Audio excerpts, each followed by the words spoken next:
Vijayawada university మంచి భవిష్యత్తు కోసం తెలుగు విద్యార్థులు ఇష్టపడే యూనివర్సిటీ. కాల్ 9059052378 9059052379. నమస్తే, welcome to I dream social spotlight with Kavitha. Chhaava cinema దేశవ్యాప్తంగా రికార్డ్స్ని క్రియేట్ చేస్తోంది. ఒకవైపు సంచలనాల్ని కలిగిస్తూనే మరోవైపు చిత్ర విచిత్రమైనటువంటి వివాదాల్ని వాదనల్ని కూడా తెర మీదకి తెస్తోంది. అసలు చావా ఒక సినిమాగా చూడాలా, చరిత్రగా చూడాలా? చరిత్ర అయితే అన్టోల్డ్ స్టోరీస్ ఇంకా ఎన్ని మిగిలి ఉన్నాయి. శివాజీ గురించి, శంభాజీ గురించి ఎందుకు వక్రీకరణలు కూడా వినిపిస్తున్నాయి. మాట్లాడుకుందాం. మనతో పాటుగా ఉన్నారు అనిల్ ఏకేవి గారు. అనిల్ గారు నమస్తే. నమస్కారం. సో వెరీ ఫస్ట్ మనం సినిమా గురించి మాట్లాడుకుంటున్నాం. ఇప్పటిదాకా సినిమా గురించి మాట్లాడుకోవట్లేదు. ఎందుకని మనం చావా గురించి మాట్లాడుకోవాలి? ఎందుకని శివాజీ, శంభాజీ గురించి చర్చించుకోవాల్సిన అవసరం ఉందంటారు మీరు? చావా గురించి మాట్లాడాల్సిన అవసరం ఎందుకుందంటే అది చరిత్ర కాబట్టి, వాళ్ళందరూ మన పూర్వీకులు కాబట్టి అది మాట్లాడాల్సిన అవసరం మనకుంది. We are indispensable from Indian society, we are indispensable from our history. మన చరిత్ర నుండి, మన పూర్వీకుల నుండి మనము విడదీయబడలేము. పోసాని కృష్ణమురళి గురించో లేకపోతే నిన్న మొన్న సూసైడ్ అటెంప్ట్ చేసిన సింగర్ గురించో ఈ చర్చలు బాగా జరుగుతున్నాయి. ఇలాంటి ప్రతిరోజు ఏదో ఒక కాంట్రవర్షియల్ చర్చ ఉంటూనే ఉంటుంది. బట్ మనకి ఈరోజు స్వరాజ్యం కల్పించిన వ్యక్తులు ఈ స్వేచ్ఛగా ఇలా మాట్లాడగలుగుతున్నాము. మీరు కవితలాగా, నేను అనిల్లాగా ఇంకా మిగులున్నామనంటే మన పూర్వీకులు దానికి కారణం. వాళ్ళ ప్రాణత్యాగాలు, రకరకాల యుద్ధాలు, రకరకాల హింసలకు గురైన తర్వాతనే మనము మీరు కవితలాగా, అనిల్లాగా మిగులున్నాం మనం. ఇది బేస్. సో మనకు అందరికీ తెలుసుకోవాల్సిన అవసరం కాదు, మన బాధ్యత అది. చావా సినిమా నేను చూడలేదండి, చూడలేదు, ఇంకా వీలు పడలేదు చూడడానికి. ఖచ్చితంగా మూవీ చూస్తాను. అది వికీ కౌశల్ కాబట్టి అద్భుతంగా చేస్తుంటాడు అతను. గతంలోని మూవీస్ అన్నీ బాగుంటాయి అతనివి. ఆ మూవీ చూడాలి, ఇంతవరకు చూడలేదు. బట్ హిస్టరీ చదివాను నేను స్వయంగా. మరాఠా రాజ్యం ఎక్కడైతే ఉందో పూనా నుండి మొదలు పెడితే మనకు వింధ్యా నది పరివాహక ప్రాంతాలు, తర్వాత ఇటు కొంకన్ ఏరియాలు, ఈ ప్రాంతాలన్నీ కూడా స్వయంగా 15-20 కోటలో ఎక్కాను, దిగాను, చూశాను, చాలామందితో మాట్లాడాను, వ్యక్తిగతంగా ఎన్నో పుస్తకాలు చదివాను, కరస్పాండెన్స్ చదివాను వాటికి సంబంధించినవి కూడా. సో కొద్ది అవగాహన ఉంది మరాఠా చరిత్ర పట్ల, మన భారతీయ చరిత్ర పట్ల. సో చావా మూవీ చూడాల్సిన అవసరం కాదు, బాధ్యత అందరికీ ఉంది. అదే కదా ఈ మధ్య కాలంలో రన్ అవుతుంది. దేశమంతా చూడాల్సినటువంటి సినిమా, భారతీయులందరూ చూడాల్సిన సినిమా. భారతీయులందరూ చూడాల్సిన ముఖ్యమైన 3 ఉన్నాయండి. ఒకటి పద్మావత్, ప్రతి భారతీయుడు చూడాల్సిన మూవీ. రెండోది బాజీరావ్ మస్తాని. మూడోది ఇప్పుడు మనం మాట్లాడుకుంటున్న చావా. ఇలాంటి సినిమాలు ప్రతి భారతీయుడు చూడాలి. సలీం అనార్కలి, అక్బర్ అనార్కలి, జోధా అక్బర్ లాంటి పిట్టకథలు, అపోహలు, బాలీవుడ్ సృష్టించిన అభూత కల్పనలోంచి ప్రేక్షకులు, సగటు భారతీయ ప్రేక్షకుడు బయటికి వచ్చి తార్కికంగా ఆలోచించాల్సిన అవసరం ఇప్పుడు ఏర్పడింది. జోధా అక్బర్ ఒక పిట్టకథ, సినిమా కథ అంటున్నారా? అవును. దానికి హిస్టరీలో రిలెవెన్స్ ఏం లేదా? అసలు ఏం లేదు, ఏమీ లేదు. అక్బర్ ద గ్రేట్ అని ఎవరన్నారు? ఎవరన్నారా అక్బర్ ద గ్రేట్ అని? ఎవరన్నారు? అక్బర్ని ద గ్రేట్ అంటారు, అక్బర్ ద గ్రేట్. ఇప్పుడు అలెగ్జాండర్ ద గ్రేట్ అన్నారు. అలెగ్జాండర్ ద గ్రేట్ అంటానికి ఒక కారణం ఉంది. ఎందుకంటే ఆయన ఎక్కడో మెసడోనియా నుంచి, గ్రీక్ ఆ దేశం నుంచి మెడిటేరియన్ నది దాటి ఇరాన్ నుంచి, ఆఫ్ఘన్ కొండల నుంచి భారతదేశం వరకు వచ్చి యుద్ధాలు చేశాడు, మళ్ళీ తిరిగి వెళ్ళిపోయాడు. ఆయన ప్రయాణించాడు ఒక చిన్న సైన్యంతో, అందరినీ ఈజిప్ట్ కూడా గెలిచాడు ఆయన. ఈయన గెలిచి వచ్చాడు కాబట్టి ఆయన తర్వాత తదనంతరం అరిస్టాటిల్ అలాంటి వాళ్ళు ఆయన కథ రాసి ఆయన గ్రేట్ అని చెప్పారు. ఆయన డెఫినెట్గా మన ఇండియాలో ఓడిపోయాడు, వేరే విషయం. మన హిందూ రాజు పురుషోత్తముని చేతిలో ఓడిపోయాడు, చావు దెబ్బలు తిన్నాడు, వెళ్ళిపోయాడు అక్కడి నుండి. ఇది రాయబడని, లిఖించబడిన చరిత్ర. బట్ వాస్తవం ఇదే జరిగింది. వేరేస్ ఆయన గ్రేట్ అనడానికి ఒక కారణం ఉంది, అక్బర్ ద గ్రేట్ అనడానికి కారణం ఉంది, అలెగ్జాండర్ గ్రేట్ అనడానికి కారణం ఉంది. మరి అక్బర్ ద గ్రేట్ అనడానికి ఎక్కడ ఏ కారణం లేదు. అక్బర్ భారతదేశం, వాళ్ళ నాన్న ఎవరైతున్నారో కాదు, అక్బర్ తండ్రి హుమాయూను, ఆయన తండ్రి బాబర్ ఎవరుతున్నారో వాళ్ళు సృష్టించిన రాజ్యంలోనే ఉన్నాడు ఆయన ఎప్పుడు కూడా. ఆయన ఏం భారతదేశం బయటికి వెళ్ళి ఇరాన్కో, ఇరాక్కో, లేకపోతే ఆఫ్ఘాన్కో, లేకపోతే పైన చైనాకో వెళ్ళి ఏమి యుద్ధాలు చేయలేదు. ఆయన ఇక్కడ లోకల్ రాజకీయాల్లోనే ఉన్నాడు, ఒక బాదుషాలాగా ఉన్నాడు, ఆయన జీవితాన్ని హ్యాపీగా ఎంజాయ్ చేసుకున్నాడు. ఆయన పెద్ద హారం ఉండేది ఆయనకు, అందులో దాదాపు 5,000 మంది స్త్రీలు ఉండేవాళ్ళు. ఆయన జీవితాన్ని కాకుమిన్సీలు అందరూ అంటారు, ఆయన ఉంపుడు గత్తెలు ఉండేవాళ్ళు వాళ్ళు. ఆయన లైఫ్ ఆయనది. చరిత్రలో ఆయనకు ఈ లవ్ స్టోరీ సలీం అనార్కలి లేదా జోధా అక్బర్ లాంటివి ఎక్కడ ఏం అంత గ్లోరిఫై చేసిన ఎక్కడ ఏం రాయలేదు. మనం హిస్టరీని చూడాల్సింది కరస్పాండెన్స్ ద్వారా. అంటే మోస్ట్లీ ఏమవుతుందంటే ఆ టైంలో ఇప్పుడు మన మోస్ట్ ఆఫ్ అవర్ హిస్టరీ రాసింది మార్కోపోలో. ఆయన వచ్చాడు భారతదేశానికి, తిరిగాడు. ఆ టైంలో ఆ సామాజిక పరిస్థితులు లేకపోతే ఆ టైంలో రాజకీయ పరిస్థితులు అన్ని దృష్టిలో పెట్టుకొని ఆయన కరస్పాండెన్స్ రాశాడు. ఇక్కడ నుంచి ఉత్తర ప్రత్యుత్తరాలు జరిగాయి, వాటిని బేస్ చేసుకొని హిస్టరీ చాలా మటుకు రాయబడింది. డచ్ ఈస్ట్ ఇండియా కంపెనీలో ఉన్న వైస్రాయలు లేదా వాళ్ళు ఒక గవర్నర్ నుంచి ఒక గవర్నర్ మధ్యలో జరిగిన సంభాషణలు లేదా వాళ్ళ మధ్యలో ఉన్న ఉత్తర ప్రత్యుత్తరాల మధ్యలో చాలా మటుకు చరిత్రను రాసుకున్నారు. వాళ్ళు ఈ పలానా రాజు ఈ పని చేస్తున్నాడు, పలానా రాజు ఈ పని చేస్తున్నాడు రాసుకున్నారు. ఇవన్నీ కరస్పాండెన్స్. ఈ కరస్పాండెన్స్ని బేస్ చేసుకొని తర్వాత కాలంలో విశ్లేషణ జరుగుతుంది. ఆ విశ్లేషణలోంచే మనకు పుస్తకాలు, గ్రంథాలు రాయబడతాయి. ఈ సైంటిఫిక్ అనాలిసిస్ అంతా కూడా ఈ కరస్పాండెన్స్ ద్వారానే ఉంటుంది. ఏ కరస్పాండెన్స్లో కూడా సలీం అనార్కలి స్టోరీ లేదు, లేదా ఏ కరస్పాండెన్స్లో కూడా అక్బర్ ద గ్రేట్ అనేది లేదు. ఇవన్నీ తర్వాత వీళ్ళు సృష్టించిన జానపద కథలు ఇవన్నీ కూడా. వాస్తవానికి అక్బర్ మనం గ్రేట్ అనుకోవాల్సిన అవసరం ఏమీ లేదు. When it comes to the regime of Akbar, అదేం స్వర్ణయుగం ఏమీ కాదు. అక్బర్ కూడా చాలా దుర్మార్గాలు, దాష్టికాలు చేసిన రాజకీయ నాయకుడే, ఆ రాజే. ఆయన రాజ్యాన్ని కాపాడుకోవడం కోసం ఆయన కూడా ఒకవైపు రాజపుత్రులతో వాళ్ళని హింసాత్మకంగానే ప్రవర్తించాడు. ఇక్కడ రెండో పానిపత్ యుద్ధం హేముతో చేశాడు.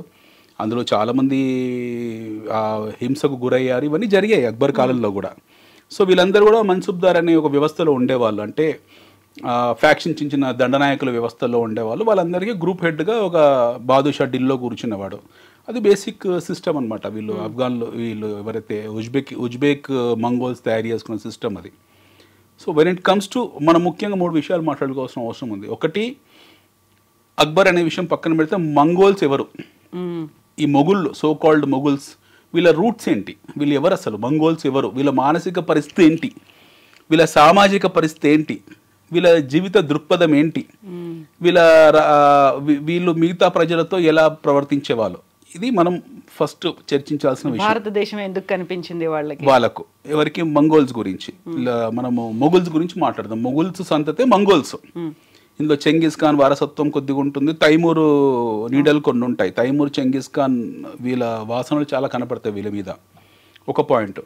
రెండో పాయింట్ వచ్చేప్పటికీ వాస్తవిక చరిత్ర వక్రీకరణ ఎప్పుడు జరిగింది మన దేశంలో, వక్రీకరణ ఎప్పుడు జరిగింది. మూడోది, ఇప్పుడు మనం మాట్లాడుకున్న మరాఠా సామ్రాజ్యం, అఖండ మరాఠా సామ్రాజ్యమా లేకపోతే అఖండ భారత సామ్రాజ్యమా, ఇది స్థాపించడానికి శివాజీ ఎందుకు కలలు కన్నాడు. దాని తర్వాత శంభాజీ దాన్ని ముందుకు తీసుకుపోయే ప్రయత్నంలో, ఆ ప్రక్రియలో ఎలాంటి హింసకు గురయ్యాడు, ఎలాంటి మరణం చెందాడు. ఈ 3 మనం మాట్లాడుకుందాం. ఫస్ట్ పాయింట్ వచ్చేప్పటికీ మనము మంగోల్స్. అసలు ఈ మంగోల్స్ అనేవాళ్ళు ఎవరు? మంగోల్స్ అనేవాళ్ళు బేసికల్లీ నోమాడ్స్ అంటే సంచార జీవులు అనుకోవచ్చు, సంచార జాతులు అనుకోవచ్చు, లేదా మెయిన్ స్ట్రీమ్ సొసైటీకి దూరంగా ఉండేవాళ్ళు. ముఖ్యంగా వాళ్ళు అడవుల్లోనో లేకపోతే ఎడారుల్లోనో ఉండే గుడారాల్లో ఉండేవాళ్ళు. పచ్చి మాంసమో కాల్చిన మాంసం తింటూ ఉండేవాళ్ళు.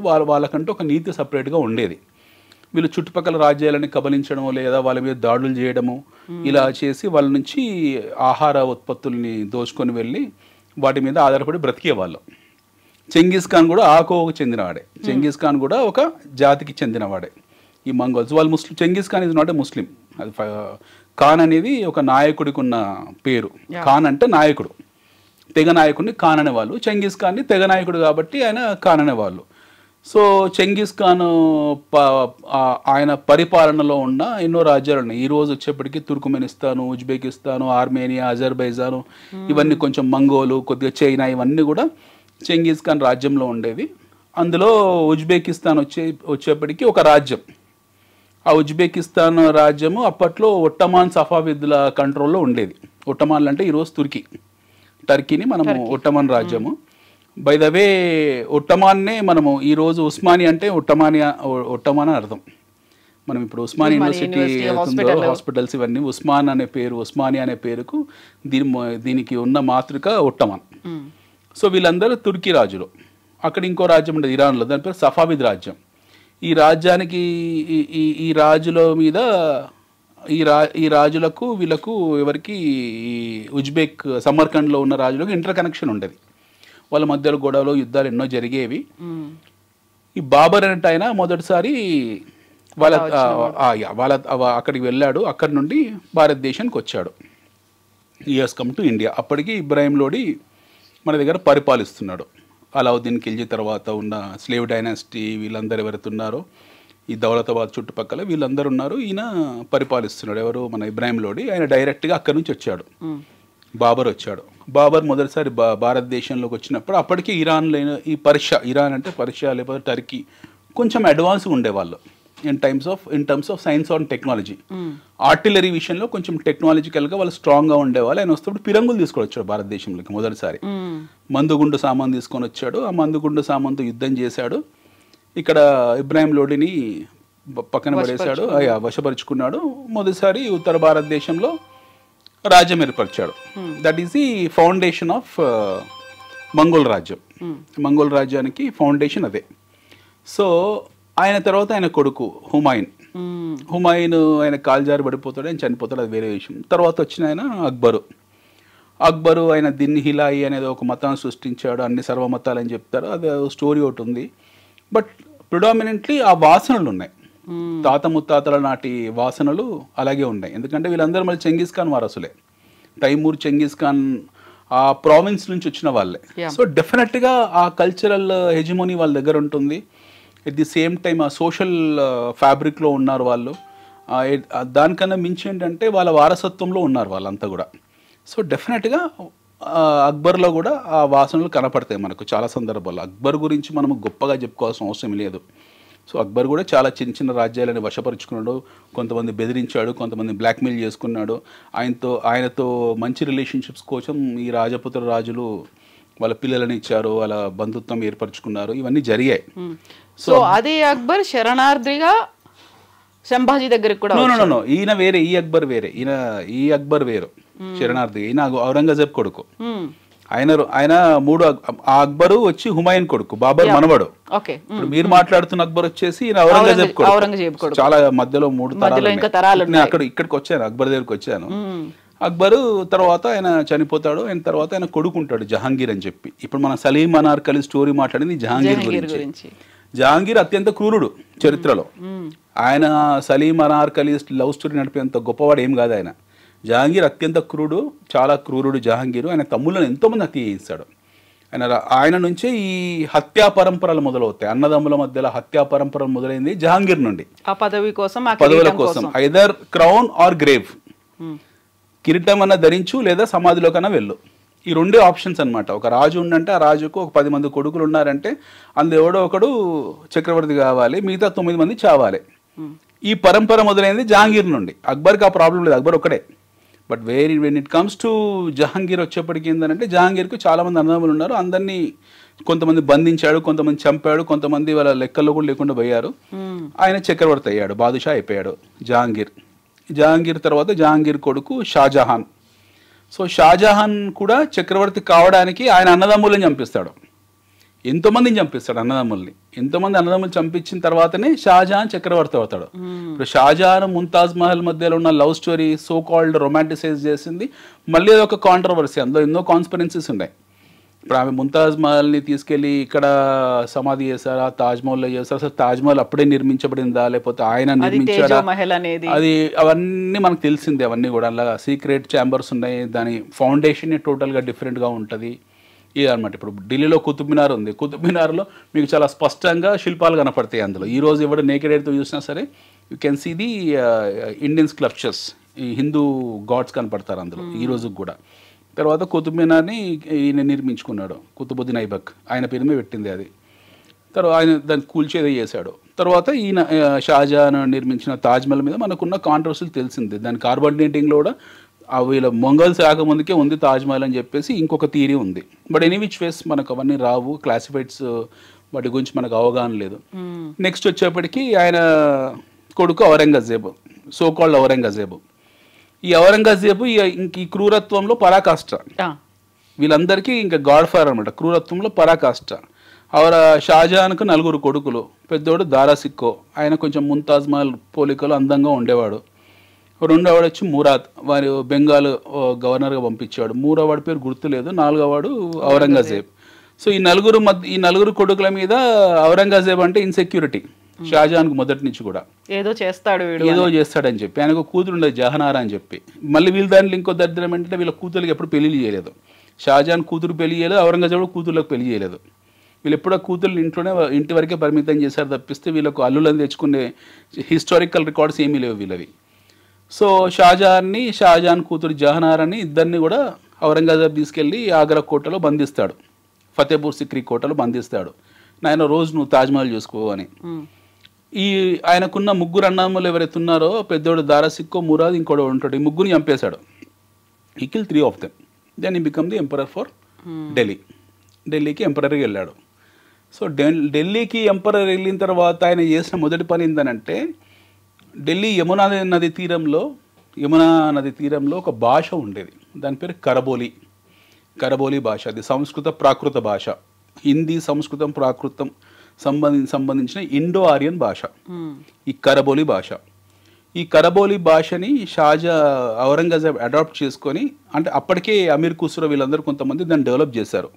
ఆ భాష పేరు ఉర్దూ అనేది పూర్తి భారతీయ భాష. ఉర్దూ విదేశీ భాష కాదు, పూర్తి భారతీయ భాష. అందులో సంస్కృత ఆర్య పదాలు, ప్రాకృత హిందీ పదాలు ఉన్న భాషని అది. మన ఓన్ లాంగ్వేజ్ అది. We think that Urdu is an out side language, but it is wrong. That is Indian language. ఈ ఉర్దూ భాషను తీసుకెళ్ళి ఆయన చేసిన మొదటి పని మిలిటరీ కమాండర్లకు పెట్టాడు, ఆర్మీకి పెట్టాడు, ఆర్మీకే పరిమితం చేశాడు. ఆర్మీ వాళ్ళు మాట్లాడుకోవాల్సిన సీక్రెట్ లాంగ్వేజ్ కింద ఉర్దూ చేశాడు. ఇమాజిన్ ఇస్ ఇంటెలిజెన్స్, ఒక తోడేలుకున్న తెలివి అనమాట. చాలా క్రూయల్ మెంటాలిటీ. సో అక్కడ ఆ భాషను తీసుకెళ్ళి వాళ్ళకి పరిమితం చేశాడు. ఔరంగజేబ్ తదనంతరం ఉర్దూ జనబాహుల్యంలోకి వచ్చింది, ఫ్లైష్ అయింది, జనబాహుల్యంలోకి వచ్చింది. ఇప్పుడు అంతవరకు కూడా ఈ కరిబోలిలోంచి పుట్టిన ఉర్దూ ఏది ఉందో అది ఆర్మీ వాళ్ళు మాట్లాడుకునేదే ఉర్దూని. సో చాలా మందికి ఒక ప్రశ్న ఉంటుంది, ఉర్దూ విదేశీ భాష అని. విదేశీ భాష అయితే మనం 500 రూపాయల నోటు మీద, 100 రూపాయల నోటు మీద ఎందుకుంటుంది? అది విదేశీ భాషలు ఉండవు కదా. అలాంటప్పుడు ఏ ఫ్రెంచ్ను లేకపోతే జపనీస్ను పెట్టేవాళ్ళం. మనం ఎందుకు పెట్టుకుంటాం ఉర్దూని? Urdu is 100% Indian language. So Aurangzeb గురించి కాసేపు చర్చిద్దాము. ఇంకో ముఖ్యమైన రెండో పాయింట్ మనం మిస్ అయింది ఏంటంటే, మన చరిత్ర మనకు స్పష్టంగా చెప్పలేదు. ఎందుకు మన చరిత్ర, ఇది చాలా recent history, 500 years old history. చాలా వరకు హైజాక్ అయింది. ఎస్, ఈ 500 years ఓల్డ్ హిస్టరీ అయితే ఉందో, మంగోళ్ళ చరిత్ర కానివ్వండి లేదా విజయనగర సామ్రాజ్యం చరిత్ర కానివ్వండి, మనకెందుకు అందులో ఉన్న స్పష్టత లభించలేదు? సాధారణ భారతీయునికి ఎందుకు అందులో ఉన్న వాస్తవాలు తెలియజేయలేదు అన్నదానికి నా దగ్గర ఒక ఆన్సర్ ఉంది. I have my own analysis for it, in fact which has been discuss with lot of friends over nights. చాలామందితో చర్చించిన విషయాలు, చాలామంది ప్రొఫెసర్స్తో మాట్లాడిన విషయాలు. ఇక్కడ చాలా గమ్మత్తైన విషయం, చాలామంది భారతీయులు లేదా ఈ వీడియో చూసిన ప్రేక్షకులు కూడా ఎవరైతే ఉన్నారో వాళ్ళు తెలుసుకోవాల్సిన విషయం. ఇది most important thing, very very important, very critical thing which I'm saying now. భారత స్వాతంత్ర పోరాటం జరుగుతుంది. భారత స్వాతంత్ర పోరాటం జరుగుతున్నప్పుడు అంబేద్కర్ లాంటి వాళ్ళు లేదా బివి గిరి లాంటి వాళ్ళు లేదా సర్వేపల్లి రాధాకృష్ణన్ లాంటి వాళ్ళు, ఆ టైంలో ఎంతోమంది ఇంటెలెక్చువల్స్ ఉన్నారు, బాగా చదువుకున్న వాళ్ళు ఉన్నారు. కొంతమంది ఇండియాలో చదువుకున్నారు, కొంతమంది హార్వర్డ్లో చదువుకున్నారు, ఇంగ్లీష్లో పండితులు ఉన్నారు, సైంటిఫిక్గా చదివిన వాళ్ళు ఉన్నారు, అండ్ ఫార్మల్ ఎడ్యుకేషన్ చదువుకున్న వాళ్ళు ఉన్నారు. Plenty of people, plenty of Indian freedom fighters who are very honest. Lal Bahadur Shastri లాంటి వాళ్ళు, అద్భుతమైన నాయకులు ఉన్నారు మన దగ్గర, అద్భుతమైన విజ్ఞాన గనులు, విజ్ఞాన సంపన్నులు ఉన్నారు ఈ దేశంలో. వీళ్ళందరినీ కాదని ఎక్కడో సౌదీ అరేబియాలో పుట్టి, ఎక్కడో ఇరాక్లోనో ఇరాన్లోనో ఆ ప్రాంతంలో అరబ్ లీగ్ కోసం పాటుపడి అరబ్బీ మాత్రమే మాట్లాడగలిగి, భారతదేశంలో ఏ ఫార్మల్ ఎడ్యుకేషన్ లేని, కేవలం ఒక మతపరమైన విద్యా వ్యవస్థ నుంచి అక్కడి వరకే పరిమితమై, అరబ్బీ లేదా పర్షియా లాంటి భాషలకే పరిమితమై ఫార్మల్ ఎడ్యుకేషన్ లేని వ్యక్తి మనకు మొదటి ఎడ్యుకేషన్ మినిస్టర్. ఆయన పేరు మౌలానా అబుల్ కలాం ఆజాద్. సో మౌలానా అబుల్ కలాం ఆజాద్ అనే వ్యక్తి మనకు మొదటి ఎడ్యుకేషన్ మినిస్టరు ఈరోజు ఎడ్యుకేషన్ డే చేస్తాం ఆయన పుట్టినరోజు నాడు. ఆయనకి అసలు ఎడ్యుకేషన్ లేదు. యూనివర్సిటీస్ ఉన్నాయి. ఆయన he never went to any formal education. ఆయనకి ఎలాంటి శాస్త్రీయ విద్యనే లేదు. ఆయన సమకాలీకులైన వ్యక్తులు ఎవరైతున్నారో అప్పటికే రాజ్యాంగం రాస్తున్నారు. అంబేద్కర్ ద గ్రేట్ ఈయన అనాలి గ్రేట్ అంబేద్కర్. ఎవరు the great Ambedkar the great విజ్ఞాని. ప్రపంచంలో ఉన్న టాప్ క్లాస్ మేధావుల్లో బహుశా ఆయనే మొదటివాడు మన దృష్టిలో. అట్లాంటి ఒక అద్భుతమైన వ్యక్తి. ఆయన టీంలో ఎంతమంది భారత రాజ్యాంగం రాస్తున్నారు ఆ సమయంలో? There are plenty of people. ఆయన టీంలో ఉన్న వ్యక్తులు 10-15 మంది ఎవరుతున్నారో వాళ్ళని కాదని, ఎడ్యుకేషనిస్ట్ వేరే వాళ్ళని కాదని, వీళ్ళందరినీ పక్కన పెట్టి మౌలానా అబుల్ కలాం ఆజాద్కు తీసుకొచ్చి ఎడ్యుకేషన్ మినిస్టర్ చేశారు. మరి మౌలానా అబుల్ కలాం ఆజాద్ లాంటి వ్యక్తి ఫస్ట్ ఎడ్యుకేషన్ మినిస్టర్ అయ్యి, ఆయన ముస్లిం లీగ్ నుంచి వచ్చిన వ్యక్తి, అందులో ఇరాన్లో ఉండి ఆ ఒటమన్ ఆ ప్రభావం మీద పడ్డ వ్యక్తి. ఎట్ ది సేమ్ టైం అతను సపరేట్ అరబ్ లీగ్ని ఏర్పరచడానికి జరిగిన ఈ వ్యవహారంలో ఇన్వాల్వ్ అయిన వ్యక్తి. అతని నుంచి మీరు ఏం ఎక్స్పెక్ట్ చేస్తారు? అతని నుంచి ఎలాంటి విద్యా వ్యవస్థను ఎక్స్పెక్ట్ చేస్తారు? ఖచ్చితంగా మీరు అక్బర్ గ్రేట్ అవుతారు కదా. ఔరంగజేబ్ రోడ్ ఏర్పడుతుంది కదా. ఆయన తర్వాత పరంపరలో, ఆయన గురు పరంపరలోనే ఆయన శిష్య పరంపర ఎవరైతున్నారో మరి శంభాజీ దుష్టుడే కనపడతారు మీకు. ఛత్రపతి శివాజీ ఎవరు తెలియకుండా పోతుంది చరిత్రలోంచి. హేము ఇందాక మాట్లాడినాను, రెండో పానిపట్ యుద్ధంలో అద్భుతంగా పోరాడి ఈయన వ్యక్తి హేము అక్బర్తో. ఆయన గురించి ఎవరు మాట్లాడారు? అహోం డైనాసిటీ ఉంది భారతదేశంలో, అస్సాంలో. అసలు ఔరంగజేబు కాదు కదా, ఎవరు జయించలేకపోయారు. 300 సంవత్సరాలు యుద్ధం చేసి చేసి చేసి చేసి అలసిపోయి మా వల్ల కాదని వదిలేసుకుని వెళ్ళిపోయారు వాళ్ళు. అహోం చక్రవర్తులు ఎవరైతున్నారు, అహోం రాజులు అస్సాంలో ఉంటారు. They could not able to fight with them. గెలవడం పక్కన కాదు, అది దూర్ కీ బాత్, యుద్ధమే చేయలేకపోయారు ఆయనతో వాళ్ళతో. అహోం 300-400 సంవత్సరాల చరిత్ర అది అహోంలది. వాళ్ళ గురించి ఎక్కడ రాయలేదు. అహోం చరిత్ర మీకు తెలుసా? ఎంతమంది తెలుసు అహోం రాజుల చరిత్ర? Nobody nose. ఉత్తర భారతదేశంలో ఉన్న వాళ్ళకు చోళ్ళ గురించి తెలియదు, కరికాల చోళ్ళ గురించి తెలియదు. ఉత్తర భారతదేశంలో ఉన్న వాళ్ళకు విజయనగర సామ్రాజ్యం గురించి తెలియదు. ఉత్తర భారతదేశంలో ఉన్న వాళ్ళకు పశ్చిమ భారతదేశంలో రాజుల గురించి తెలియదు. అసలు మనకి హిందూ మహాసముద్రం మీద ఇంత ఆధిపత్యం ఉన్న చోళ్ళ గురించి ఎంతమంది తెలుసు ఈ దేశం మొత్తంలో? బెంగాల్లో పరిపాలించిన రాజులు వెళ్తున్నారు, మొత్తం భారతదేశం ఐక్యత కోసం పాటుపడ్డ వాళ్ళ గురించి ఎంతమంది తెలుసు? విజయనగర రాజుల గురించి ఎవరికి తెలియదు. నోబడీ నోస్ అబౌట్ విజయనగర రాజులు. సో ఇట్లాంటి ఒక అద్భుతమైన రాజులు రాచరిక వ్యవస్థలో మనం ఉన్నాము. అఫ్కోర్స్ వాళ్ళకు పడేది కాదు, పడకపోవడం వల్లనే మీకు ఈ నోమాడ్స్ ఎవరైతున్నారో, ఈ ఆటవికులు ఎవరైతున్నారో, ఈ మంగోలియా నుండి, ఆఫ్ఘాన్ నుండి, అక్కడ ఇరాన్ నుంచి వచ్చారు వీళ్ళందరూ కూడా. అవి గొప్ప నాగరికతలు. పర్షియా నాగరికత చాలా గొప్పది. జొరాస్ట్రియన్ పాలించే వాళ్ళు దాని మొదట్లో. జొరాస్ట్రియన్స్ వాళ్ళు పాలించే వాళ్ళు. మీకు ఇక్కడ వెస్ట్ ఏషియాలో ఉన్న నాగరికతలు చాలా గొప్పవి, యూదులు పాలించే వాళ్ళు. అఫ్కోర్స్ అరబ్లు చాలా గొప్ప వాళ్ళు. ట్రిగ్నోమెట్రీని వాళ్ళే కనుక్కున్నారు, ఆర్కిటెక్చర్ని వాళ్ళే కనుక్కున్నారు. వాళ్ళు కూడా చాలా గొప్ప వాళ్ళు. తర్వాత ఎన్నో పరిణామాలు జరిగాయి. బట్ ప్రిడామినెంట్లీ మన భారతదేశం మీద దండయాత్రలు చేసి ఇక్కడున్న సంస్కృతిని కొల్లగొట్టి, ఇక్కడున్న పుస్తక భాండాగారాలు, నలంద లాంటివి తగలబెట్టి, ఇన్ని చేసిన తర్వాత ఇన్ని జరిగిన విషయాలు మన జనరేషన్కు, మన ముందు తరాల వాళ్ళకు, మనకు వచ్చే తరాల వాళ్ళకి తెలియకుండా పోయింది. ఎందుకంటే మన ఎడ్యుకేషన్, మన విద్యా వ్యవస్థని అప్పుడే ట్యూన్ చేసి పెట్టారు. ఒక టోన్ అనేది అప్పుడే సెట్ చేశారు. స్వాతంత్రం రాగానే మౌలానా అబుల్ కలాం ఆజాద్ అనే ఒక వ్యక్తి మనకు హస్ బికమ్ ఆయన అఫ్కోర్స్ ఆయన భారతరత్న కూడా ఇచ్చారు ఆయనకు. ఆయన మనకు మొదటి ఎడ్యుకేషన్ మినిస్టర్ అయ్యాడు. ఆ పరంపర కొనసాగింది. డెఫినెట్గా మీకు తెలియదు. అలా మనం ఏం ఫీల్ కావాల్సిన అవసరం లేదు. ఇలా చెప్పడం వల్ల నేను చెడ్డవని అవుతానేమో, కానీ ఇది నా ఇన్నర్ ఫీలింగ్. అది ఇప్పుడు నేను బయటికి చెప్పకపోవడం వల్ల నా అభిప్రాయం మారదు కదా. నా అభిప్రాయం ఇదే. So I'm telling you my opinion. దాన్ని ఎదుటి వాళ్ళు వినేవాళ్ళు, చూసేవాళ్ళు ఎలా అర్థం చేసుకుంటారనేది వాళ్ళ విచక్షణ ఆధారపడింది. But when it comes to my internal feelings, my understanding, analysis, after speaking to so many people, travelling across the country, after spending so much of time on reading books, burning my midnight oil with discussing with intellectuals of this country, what I understand, touch feel experience undi naku aa vaatavananto. I traveled deep into Shaniwarwada, Punalo. With this experience I am saying that now this has been happened. మన చరిత్ర వక్రీకరణ అక్కడ అప్పుడే మొదలైంది. ఆ tone అప్పుడే set అయింది. ఆ నేరేటివ్ అప్పుడే సృష్టించబడింది. తర్వాత ఆ పరంపర మొదలవుతుంది మనకు. So now people will talk, no what you call, Sambhaji ఇలాంటోడు, శివాజీ అలాంటోడు, they will talk all this. పురుషోత్తముడు గెలవలేదు, ఎవరి మీద, అలెగ్జాండర్ మీద అని. ఇది మనకు వాళ్ళు గ్రీకులు రాసిన చరిత్ర. Greeks have return history. Aristotle రాశాడు చరిత్ర, అలెగ్జాండర్ ద గ్రేట్ ఆయన భారతదేశం మీద దండయాత్ర చేశాడు, గెలిచాడు, వెళ్ళాడని చెప్పి. ఈ నేరేటివ్ అప్పుడే సృష్టించారు. అది మనం ఈరోజు మనం నమ్ముతున్నాం. But nobody question that what happen to Alexander, why Alexander went suddenly after from India. భారతదేశంలో మొదటిసారి ఏనుగులు చూసిన అలెగ్జాండర్ ఎందుకు పారిపోయాడు ఇక్కడ నుండి? బియాస్ నది తీరంలో పురుషోత్తంతో యుద్ధం జరిగి క్షతగాతుడైపోయి పూర్తి 90% సైన్యాన్ని కోల్పోయిన వ్యక్తి ఒక ఫిలాసఫర్ గల మారిపోయి పురుషోత్తముడు ఆయనతో పంపించిన ఒక నాగసాధుని తీసుకొని he went to Babylon and died there, that too a mysterious death. దీని గురించి ఎందుకు చరిత్రలో రాయలేదు? పురుషోత్తముడు ఇచ్చిన ఒక గిఫ్ట్ అవుతుంది, ఒక నాగసాధువు అనే గిఫ్ట్. ఆ గిఫ్ట్ అంటే ఒక సాధువు ఆయనని గురువుగా స్వీకరించాడు అలెగ్జాండర్. గురువుగా స్వీకరించి భారతదేశం నుంచి బియాస్ నది నుంచి he went up to Babylon. Babylon అంటే ఈరోజు మోడర్న్ ఇరాక్, బాగ్దాద్ దగ్గర ఉంటుంది. అక్కడ వరకు ఆయన వెళ్ళాడు, ఆయన చెప్పిందే విన్నాడు. తర్వాత ఆయన పద్ధతులు మార్చుకున్నాడు, ఆయన సంస్కారం మార్చుకున్నాడు. He was not mischievous what he was that time. భారతదేశం రాకముందుకు ఒక అలెగ్జాండర్, భారతదేశం తర్వాత వచ్చిన ఒక అలెగ్జాండర్. చివరికి ఆయనతో ప్రయాణించిన గుర్రం బుసిఫాలిస్ చనిపోతే దాన్ని పాత పెట్టడానికి కూడా ప్లేస్ మనమే ఇచ్చాం. ఈరోజు మోడర్న్ ఓల్డ్ పంజాబ్లో ఉంటుంది, ఇక్కడ ఖైబర్ పఖ్తూన్ దగ్గర.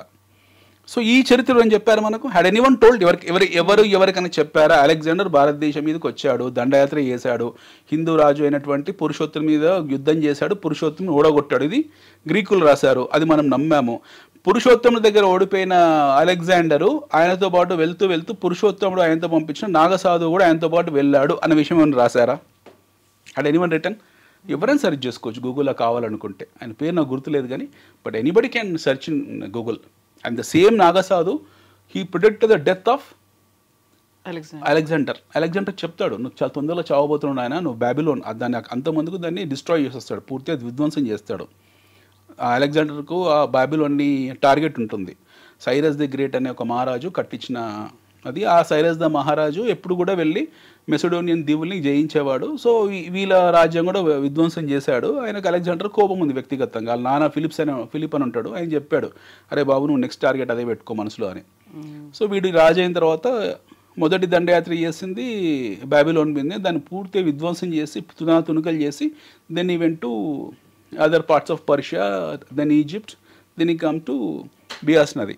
But in the crux of the time, ఈ కోర్స్ ఆఫ్ ద టైంలో అలెగ్జాండర్లో ఉన్న ఆ దుష్ట మైండ్ సెట్ మారిపోయింది, పూర్తి స్థాయిగా మారిపోయింది, ట్రాన్స్ఫార్మ్ అయిన తర్వాత. దెన్ వెన్ ఈ వెంట్ టు బ్యాబిలోన్, ఆ బ్యాబిలోన్ వెళ్ళిన తర్వాత ఈ నాగసాధువు చెప్తాడు తనకి, సాధువు, నాకు టైం వచ్చేసింది డియర్ అలెగ్జాండర్, నేను కూడా నా శరీరాన్ని త్యజించాల్సిన వయసు వచ్చింది, ఇప్పుడు నేను శరీరాన్ని త్యాగం చేస్తున్నా అని చెప్పేసి అలెగ్జాండర్ వారిస్తున్నా సరే ఆయన నవ్వుకుంటూ ఒంటిగా నూనె పోసుకొని తగలబెట్టుకుంటాడు, ఆయన దహనం చేసుకుంటాడు.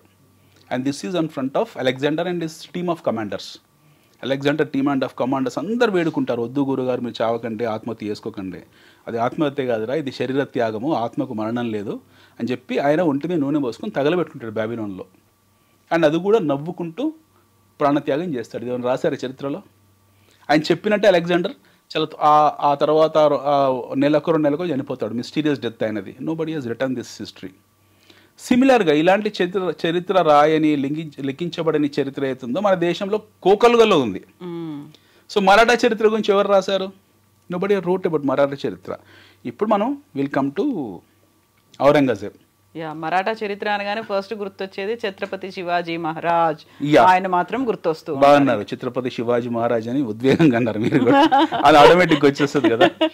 ఛత్రపతి శివాజీ మహారాజ్ తండ్రి ఎవరైతుండ్రో ఆయన షహాజీ. ఆయన ఒక దండనాయకుడు, ఆయన ఒక మన్సూబ్దార్ లేదా సుబేదార్ కాదులేండి, ఆయన ఒక చిన్నపాటి ఫ్యాక్షనిస్ట్. ఆయన ఒక స్మాల్ ఫ్యాక్షనిస్ట్ పూనా దగ్గర. Now what happened is he is a small factionist who was supporting Adil Ali Bijapur. Bahmani రాజులకు ఈయన ఆయుధాలు సప్లై చేసేవాడు. ఇది ఒక ప్రైవేట్ ఆర్మీ ఉండేది అప్పట్లో. రాజులకు సొంత ఆర్మీ ఉండేది కాదు. రాజులకు ఉండే ఆర్మీ 20%, మిగతా 80% army private faction group supply చేసేవాళ్ళు. ఆయుధాలు కానివ్వండి, క్యావలరీ ఏనుగులు కానివ్వండి, లేకపోతే ఈ గుర్రాలు కానివ్వండి, ఇక్కడ సప్లై వెళ్ళేవాళ్ళు. ఆ వేరే రాజ్యం కొల్లగొట్టిన తర్వాత ఆ రాజ్యంని దోచేసుకున్న దాంట్లో ఎవరి పర్సంటేజ్ పంచుకునే వాళ్ళు. ఇది ప్యూర్ ఇది మిడ్ డే దోపిడీ అనమాట. ఇది ఇది వెరీ సింపుల్. ఇప్పుడు ఈ రోజు కూడా మనం మోడర్న్ వార్ఫేర్లో చూసేదే కదా, అమెరికా వెళ్ళి ఉక్రెయిన్ మీద కన్నేసిందని అంటే ఉక్రెయిన్లో ఉన్న యురేనియం కోసమే కదా, లేకపోతే వాడికి శత్రుత్వం ఉందా, లేకపోతే జాతి వైషమ్యాలు ఉన్నాయి, అవేమీ లేవు కదా. ఇప్పుడున్న యుద్ధాలు మారిపోయాయి. అప్పుడు యుద్ధం డైరెక్ట్ యుద్ధం అనమాట, చాలా ఫేర్ వార్ అనమాట ఇది.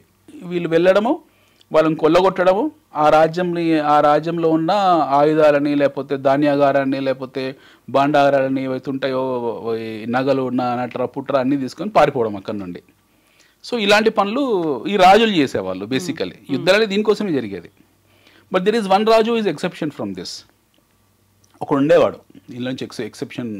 వాడు పూర్తి గజ దొంగ. వాడు రాజు ఏం కాదు, పూర్తి గజ దొంగ, 100% గజ దొంగ. ఆయన పేరు గజనవి. గజనవి నుంచి వచ్చిన గజని. ఆ గజని అంటాడు పక్క గజ దొంగ అనమాట. Is not a king. వాడేం రాజు కాదు, వాడొక గజ దొంగ. మన దగ్గర దగ్గులు ఉన్నట్టు తక్స్ అంటాం మనం, ఉన్నట్టు వాడొక గజ దొంగ. వాడికి ఒక గ్యాంగ్ ఉండేది. వాడు ఎంతసేపు హిందూ ఆలయాల మీద దాడులు చేసేవాడు, ఇంకా వేరే దాని మీద దాడి చేసేవాడు కాదు. వాడు టార్గెట్ సోమనాథ్ టెంపుల్. మన గుజరాత్ తీరంలో ఉన్న సోమనాథ్ టెంపుల్లో గుజరాత్లీలు ఎవరైతే ఉన్నారో వాళ్ళు రకరకాల కష్టార్జితాలు చేసి కష్టపడి వజ్రాల వ్యాపారాలు, ఆ వ్యాపారాలు, ఈ వ్యాపారాలు చేసి బాగా డబ్బు కూడబట్టి కొంత percentage of money they use to give it to temple. So ఆ టెంపుల్స్కి ఇచ్చేవాళ్ళు. ఆ టెంపుల్స్లో చాలా అద్భుతమైన నగలు నట్ర ఇవన్నీ ఉండేవి. వాడికి తెలుసు గజనీకి, గజ దొంగాడు. అక్కడి నుంచి గుజరాత్ తీరంకి వచ్చేవాడు, ఓవర్ నైట్ వచ్చేసి కొల్లగొట్టేసి ఇక్కడ ఐటమ్స్ అన్ని ఎత్తుకొని పారిపోయేవాడు. వాడు పని అదే అనమాట. ఇలా పారిపోయేవాడు. మళ్ళీ వీళ్ళందరూ కష్టపడి మళ్ళీ అన్ని కూడబెట్టేసి రెడీ చేయగానే వాడు అక్కడి నుంచి ఇన్ఫర్మేషన్ ఉండేది, ఆ బాబు రా రెడీగా ఉందని. మళ్ళీ వచ్చేవాడు. అలా 17 సార్లు దండయాత్ర చేశాడు. 17 టైమ్స్. ఇక్కడ ఏ రాజుకు సిగ్గు లేదు అని చంపేద్దామని. నో రాజు was united to kill him. ఇక్కడ ఉన్న గుజరాత్ తీరంలో, రాజస్థాన్ తీరంలో, అప్పుడున్న ఆ భారతదేశంలో, ఆ ప్రాంతంలో, ఎందుకంటే వాడు వచ్చి 20,000 మంది సైన్యంతో ఇంతమంది రాజులు ఉండేవాళ్ళు, కానీ ఎవరికి సిగ్గు లేదు. ఎందుకనంటే వాడిని పట్టుకొని అక్కడ మధ్యలో చంపేద్దామని. యూనిటీ లేదు. ఎందుకంటే వీళ్ళు సంతోషపడేవాళ్ళు. మిగతా వాళ్ళు రాజస్థాన్ రాజు వాడికి ఎఫెక్ట్. ఐఎమ్ హ్యాపీ, వాడు వీళ్ళు లూటీ చేసాడు, మన దాకా అట్లా కాదు, వీళ్ళకి హ్యాపీ అనమాట. ఈవెన్ అక్బర్ కూడా దాడులు చేసేప్పుడు మిగతా రాజపుత్ర రాజు మేవార్ ఒక రాజ్యము, మార్వార్ ఒక రాజ్యము, జోధ్పూర్ ఒక రాజ్యము, గ్వాలియర్ ఒక రాజ్యము, సింధియాలో ఒక రాజ్యం, ఇన్ని రాజ్యాలు ఉండేవాళ్ళు. వీళ్ళకి పడేది కాదు. వీళ్ళకి గొడవలు, అంతర్గత గొడవలు ఉండేవి. సో చాలా హ్యాపీగా ఫీల్ అయ్యేవాళ్ళు. ఇప్పుడు మార్వార్ రాజు జోధ్పూర్ రాజు మీద సంతోషపడేవాడు. అమ్మ అక్బర్ వచ్చి దాడి చేశాడు, వీడిని కొల్లగొట్టాను, వీడు చాలా హ్యాపీగా ఫీల్ అయ్యేవాడు. సో ఇట్లాంటి మైండ్ సెట్ ఉండేది, నీచమైన స్వభావం ఉండేది. ఆ దరిద్రం ఈ రోజు కూడా ఉంది మన దగ్గర. సో ఆ దరిద్రంలో వాళ్ళు ఉండేవాళ్ళు, ఆ మైండ్ సెట్లో ఉండేవాళ్ళు. అందుకు వాడు చదువు రాదు, అక్బర్కు చదువు లేదు, పాడు లేదు, ఏమీ లేదు, ఎడ్యుకేషన్ లేదు. అసలు అక్బర్ స్నానమే చేసేవాడు కాదు. Is fear of taking bath. నెలల తరబడి అక్బర్ స్నానం చేసేవాడు కాదు. ఇమాజిన్, ఇది వాస్తవం. ఇది మీరు ఎక్కడైనా క్రానికల్స్ చదవండి, అక్బర్ గురించి ఉంటుంది. అక్బర్కు ఒక మైండ్ సెట్ ఉండేది, స్నానం చేస్తే చనిపోతానే, స్నానం చేస్తే చనిపోతానే మైండ్ సెట్లో అక్బర్ ఉండేవాడు. సో అందువల్ల ఎప్పుడో కానీ స్నానం చేసేవాడు కాదు. సో ఇది ఎవరు రాయరు దీని గురించి. అక్బర్ని చాలా అందగానిలాగా చూపిస్తారు. So he is a man who never took bath. ఎప్పుడో అకేషనల్గా ఎప్పుడో చేస్తే 1 నెల 2 నెలలు 3 నెలలకు ఒకసారి, అది కూడా వైద్యులు చెప్తే అయిపోతే చర్మం వచ్చిపోతాడు నాయన అని. అనివార్యమైన పరిస్థితులు. Similarly we had this kind of mentality among the Kings of Indian Kings. ఈ రాజుల్లో ఉన్న అంతర్గత పోర్వల్ ఏంటంటే వాడు అక్కడి నుంచి గజదొంగ గజనీగాడు రావడము, ఇక్కడ లూటీ చేయడము, పోవడం. 17 times he has done that. 17 times ఇక్కడ ఎవరికి సిగ్గు రాలేదు. చివరికి వాడికే విసుకొచ్చింది. ఏం ఊరికే రాపోవడమే, నాకు ఆ లైన్లో వెళ్ళి రావడం బోర్ అయిపోయిందని చెప్పి. మీరు ఆశ్చర్యపోతారు, ఈరోజు కాందారు, గజని అట్లాంటి ప్రాంతంలో వీడు దోపిడీ చేసిన ఏవి సొత్తు అవుతుందో వీడి చివరికి తలుపులు కూడా ఎత్తుకుపోయాడు. సోమనాథ్ ఆలయం తలుపులు ఉంటాయి కదా, వెండి దర్వాజాలు, బంగారం దర్వాజాలు, అవి కూడా ఎత్తుకొని పోయాడు. అవి ఎత్తుకొని పోయి వాడి కిలాకు పెట్టుకున్నాడు. అవి ఈ రోజుకున్నాయి అట్లా. మోస్ట్లీ ఆ వెండి బంగారం పీకేసుకున్నారు, కానీ ఆ చెక్కలు అయితే అట్లే ఉన్నాయి. No imagine. సో ఇది ఎవరు రాయాడు కదా వీటి గురించి. మన దేశ చరిత్రలో ఎవరు రాసిన లేరు, చెప్పిన వాళ్ళు లేరు. వక్రీకరణలే. ఇప్పుడు మీకు ఇంకొక వక్రీకరణ వస్తుంది శివాజీ విషయంలో. శివాజీకి ఒక బ్రాహ్మణ పంతుడు ఎడమకాలతో బొట్టు పెడతా అన్నాడు. ఎందుకంటే ఆయన కింగ్ కాదు, ఆయన క్షత్రియ వంశానికి చెందినవాడు కాదు, నిమ్న జాతికి చెందినవాడు శివాజీ. అందుకని ఆయన పట్టాభిషేకానికి ఏ ఒక్క బ్రాహ్మణుడు ముహూర్తాన్ని నిర్ణయించలేదు, కిరీట ధారణ చేయలేదు, బలవంతంగా తీసుకొచ్చారు ఒక బలహీనమైనటువంటి బ్రాహ్మణుణ్ణి అని. ఇప్పుడు మీకు let's come to the Maratha dynasty. ఇప్పుడు మనం మరాఠా డైనాసిటీకి వద్దాం.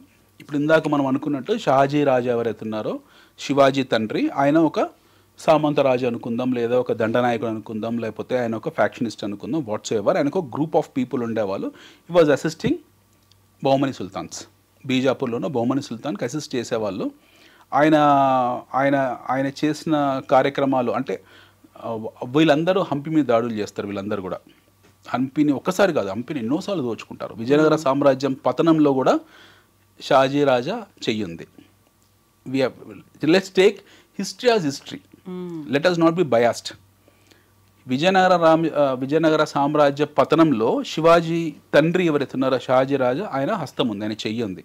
ఆయన బహుమని సుల్తాన్కు సపోర్ట్ చేశాడు.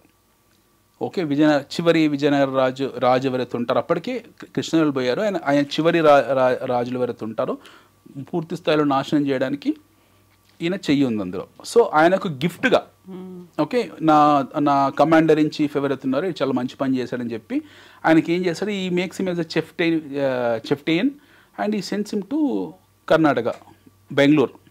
నువ్వు మైసూరు వెళ్ళు, ఆడ వడియారులు ఉన్నారు, బాగా డబ్బు ఉంది నాయన, నువ్వు వెళ్ళి బెంగళూరులో ఉండు, బెంగళూరుని కంట్రోల్ చేయి అని ఆయన పంపిస్తాడు బెంగళూరుకు. ఈ గోస్ టు బెంగళూరు. ఎవరు? శివాజీ తండ్రి బెంగళూరుకి వెళ్తాడు. Shivaji is forward thinker, intellectual. ఆయన ఐక్యూ లెవెల్స్ చాలా ఎక్కువ. ఆయన ఏం చేస్తాడు, తండ్రి అక్కడ వెళ్ళిన తర్వాత, ఇది వాస్తవం, this is the history I'm talking about. ఇది క్రానికల్స్లో ఉన్న హిస్టరీ, నేను నా సొంత కల్పితం కాదు, లేదా పిచ్చి పిచ్చి పుస్తకాలు చదివి చెప్పట్లేదు, నా సొంత అనాలిసిస్ కాదు, I'm talking about complete comprehensive correspondence మీద మాట్లాడుతున్నాను. ఈయన ఏం చేస్తాడు, శివాజీ మా తండ్రి అక్కడ ఉన్నాడు కదా అని చెప్పేసి, is a teenage boy around 15-16 years. ఈయన శివాజీ దృష్టి ఏంటంటే అప్పటికి అఖండ భారతదేశం లేకపోతే అఖండ మరాఠానో ఢిల్లీ మీద ఫోకస్ లేదు. He's focus is on Adil Shah. వీళ్ళ నాన్న ఎవరికైతే సపోర్ట్ చేస్తున్నాడో ఆయన మీద టార్గెట్ పెట్టాడు Shivaji. He wanted to go and conquer Bijapur. So Bijapur అప్పటికే చాలా బలమైన రాజులు, వెరీ స్ట్రాంగ్. అప్పటికే భారతదేశంలోకి మస్కట్లు వచ్చాయి. పెద్ద విజయనగర సామ్రాజ్యాన్ని కూల్చేసిన ఒక పెద్ద ఫిరంగి ఉంటుంది, దాని పేరు మాలికే మైదాన్. అది బీజాపూర్లో ఉంది, ఈ రోజుకు ఉంది బీజాపూర్లో కోట మీద మాలికే మైదాన్ అనే పెద్ద. అలాంటి ఫిరంగులు వచ్చాయి, తోపులు వచ్చాయి, గన్ పౌడర్ వచ్చేసింది. ఇండియాలోకి అప్పటికే తెచ్చారు వీళ్ళు, టర్కీ ఇరాన్ నుంచి భారతదేశంలోకి. ఇందాక మనం అనుకున్న బాబర్ తీసుకొచ్చాడు, అది కంటిన్యూ అయిపోయింది వీళ్ళ దగ్గర.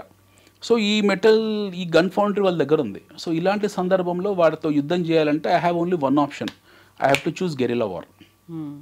సో మొదటిసారి ఇండియాలో అంటే మన దేశంలో మొదటిసారి గెరిల్లా వార్ఫేర్ని స్టార్ట్ చేసింది శివాజీ.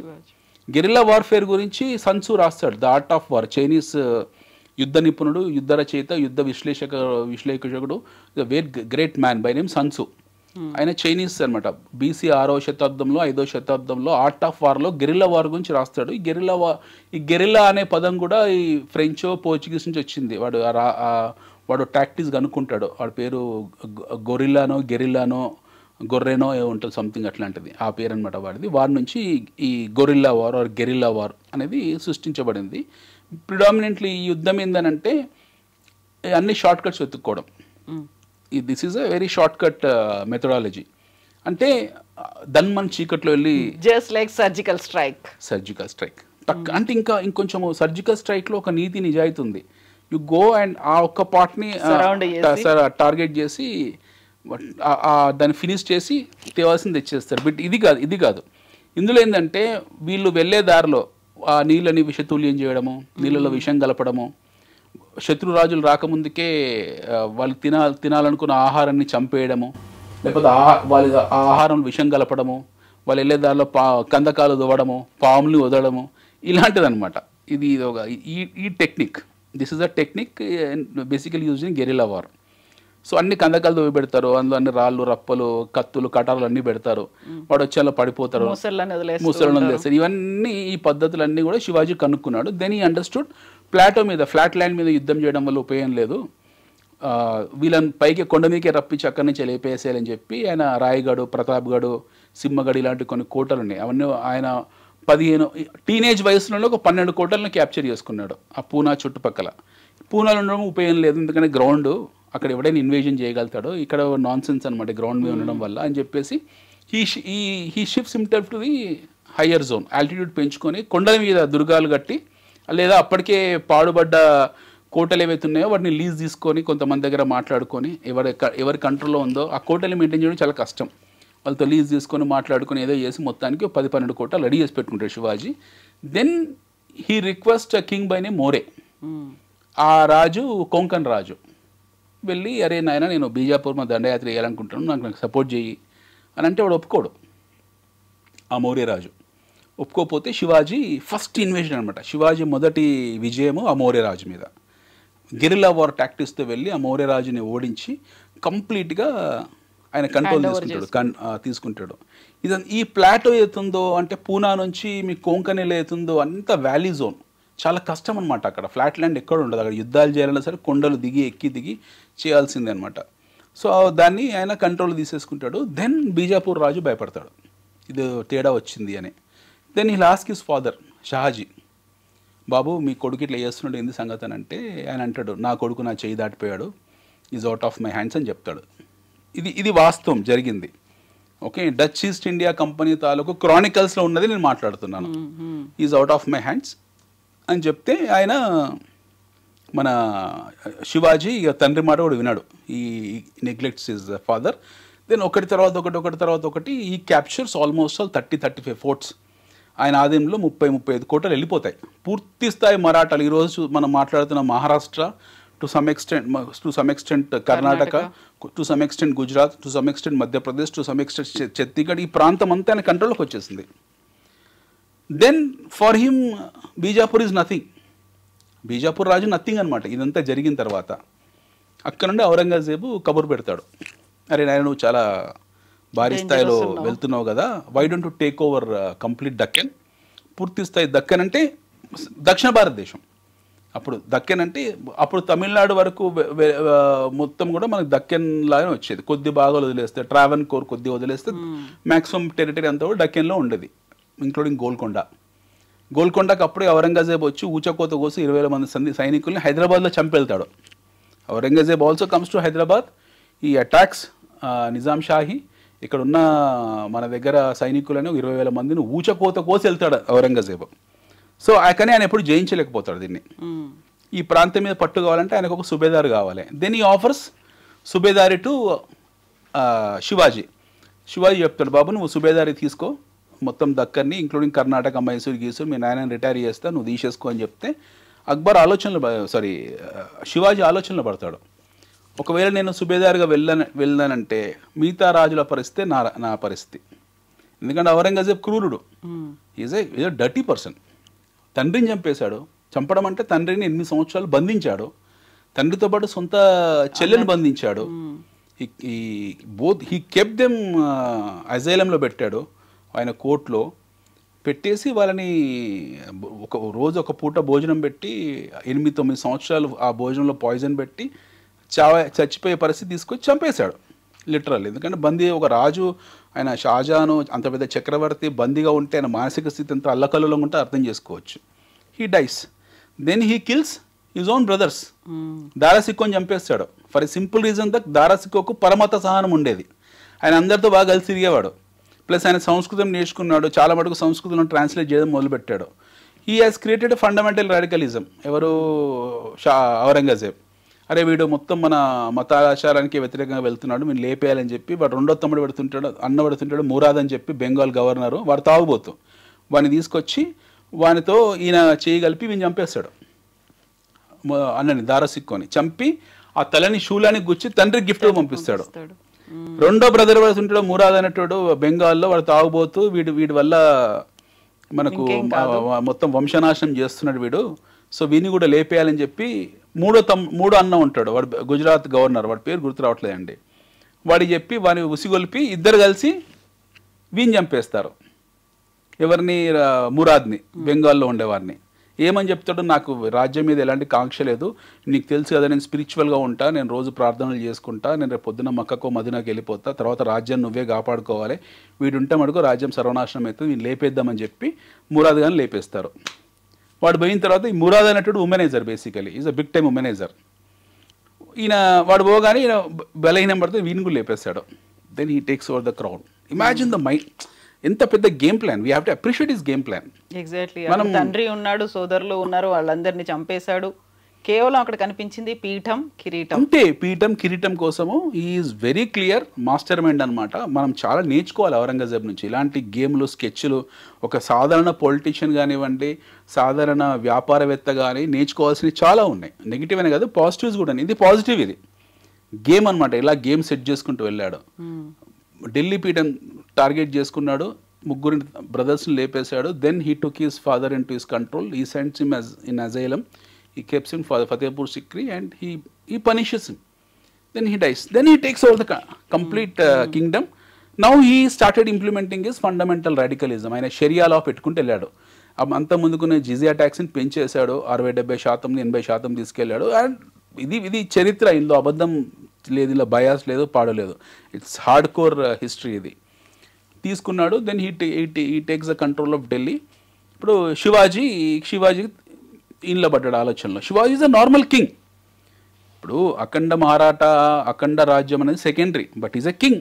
ఇప్పుడు శివాజీకి ఉన్న క్వశ్చన్ ఏంటంటే, నేను సుబేదార్గా డక్కెన్ వెళ్ళాను అనుకోండి, డక్కెన్ వెళ్తే మళ్ళీ నాకు కూడా వాళ్ళ తమ్ముళ్ళ పరిస్థితే కలుగుతుందో, లేకపోతే తండ్రి పరిస్థితి కలుగుతుందో, దీని బదులు I can stay at my home land at Poona, అక్కడి నుంచి నేను ఔరంగజేబ్ మీద యుద్ధం స్టార్ట్ చేస్తా అని చెప్పేశాడు. అప్పటికైనా స్వరాజ్య కాంక్ష ఉంటుంది. శివాజీ హ్యాస్ గాట్ దట్ స్వరాజ్య కాంక్ష ఉండి ఈ 30-40 గడులని, గడ్ అంటే కోట, ఈ 30-40 కోటల్ని ఆయన 32 కోటలు అనుకుంటా ప్రిసైజ్లీ, 32 కోటలను స్వాధీనపరుచుకొని ఆయన చక్రవర్తి డిక్లేర్ చేసుకుంటాడు. ఇప్పుడు మౌలికమైన ప్రశ్న, మీరు అన్నది బ్రాహ్మణులు ఎడమకాలతో బొట్టు పెట్టారా అనే ఇదొక